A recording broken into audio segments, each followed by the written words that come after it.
on se rend compte aujourd'hui que si les équipes et les opérationnels sont plus à même de vouloir changer, de s'adapter, parce que tout le monde comprend finalement les raisons de ces transformations, on est confronté à une nouvelle difficulté qui est la transformation du management lui-même.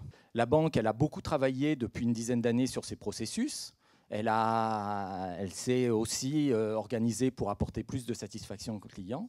Mais aujourd'hui, elle est confrontée à des nouveaux enjeux de la digitalisation. Marie-Béatrice Duval, la numéro 2 de la DRH de la Banque de détail de la Société Générale, va vous présenter en fait deux applications, deux outils qu'ils ont utilisés pour embarquer le management justement dans ces transformations. C'est jamais très facile quand on a 20 000 personnes de faire bouger les lignes et de faire évoluer une culture. À la Société Générale, en fait, on est en train de vivre une véritable, je dirais, transition, une transformation, une véritable révolution industrielle en réalité. On est quand même dans un univers où on va supprimer beaucoup d'emplois parce qu'on automatise un certain nombre de tâches, parce que le client ne vient plus dans les agences de la même façon. Et en fait, on est en train de revoir tout notre réseau physique, en fait, pour tout simplement être efficace et je dirais efficace en termes d'offres clients et efficace en termes de coûts aussi. Donc notre conviction, c'était que dans un monde qui évolue quand même très très vite,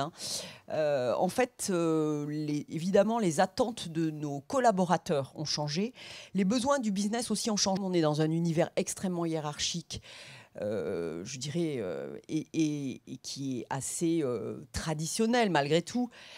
On avait besoin de faire bouger les lignes de ce management. Et nos collaborateurs, eux, ont des attentes d'un management bien différent, beaucoup plus collaboratif.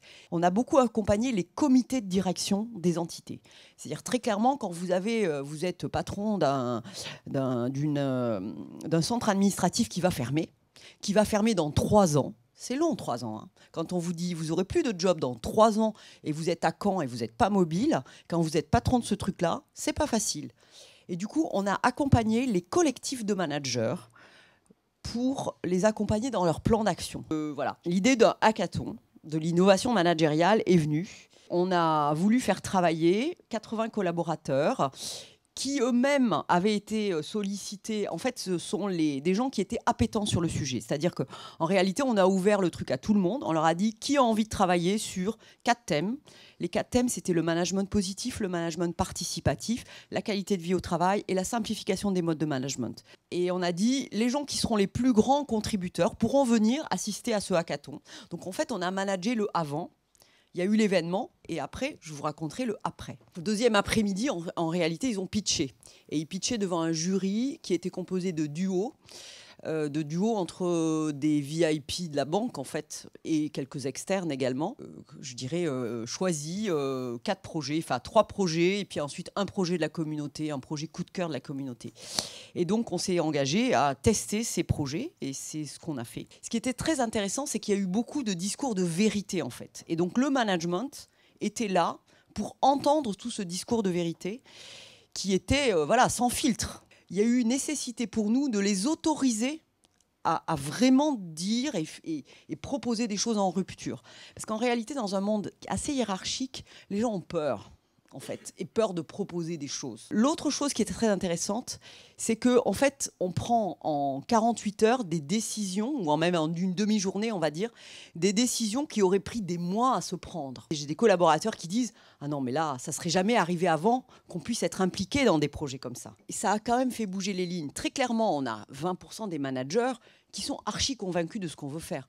On a le ventre mou des, on va dire, 60% qui sont prêts à suivre, mais parce que le vent va aller par là. Puis on en a 20%, on sait très bien qu'ils seront un peu irrécupérables. Et ceux-là, le management participatif et tout ce qu'on veut, ce ne sera pas avec eux, en tout cas. On n'a pas misé non plus sur l'évolution de la culture managériale sur ce seul événement. Et ça ne peut pas être un seul événement, une fois. Changer une culture, ça prend des années. C'est aussi que tous les managers qui sont un peu hors jeu dans ces trucs-là, déjà, ce qu'il faut, c'est qu'on embarque le ventre mou, quoi. C'est aussi qu'on libère, que ceux qui ont envie de faire ça, ils fassent bouger les lignes des autres. Parce qu'en fait, on a quand même libéré la parole.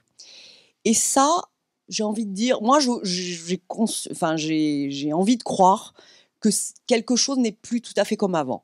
Mais après, ça change pas du jour au lendemain, hein, dans un réseau de 20 000 personnes. On a repris une idée, un bout de ce qui se fait dans le lean management. On s'est appuyé sur 2 entités qui déployaient ça.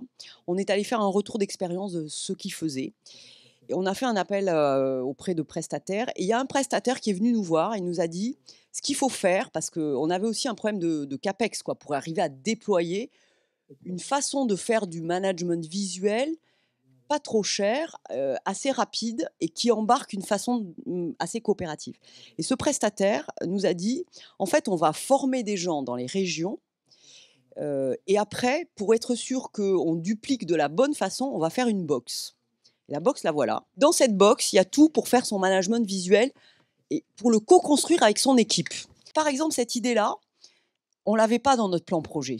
En réalité, l'année dernière, on ne l'avait pas dans notre plan projet, mais on s'est dit, mais bien sûr qu'il faut le faire. Parce qu'en fait, ils l'auraient fait quoi qu'il arrive, l'histoire du tableau blanc. Et ils avaient juste acheté les tableaux et puis les trucs pour faire les colonnes. Et ils y allaient comme ça, quoi. Et on s'est dit, non. Là, on a eu très peur. Et heureusement, en fait, on a réussi à embarquer le truc. Par contre, ça m'a nécessité pas mal d'agilité. Voilà, bon, donc c'était quelques expériences que je voulais partager avec vous.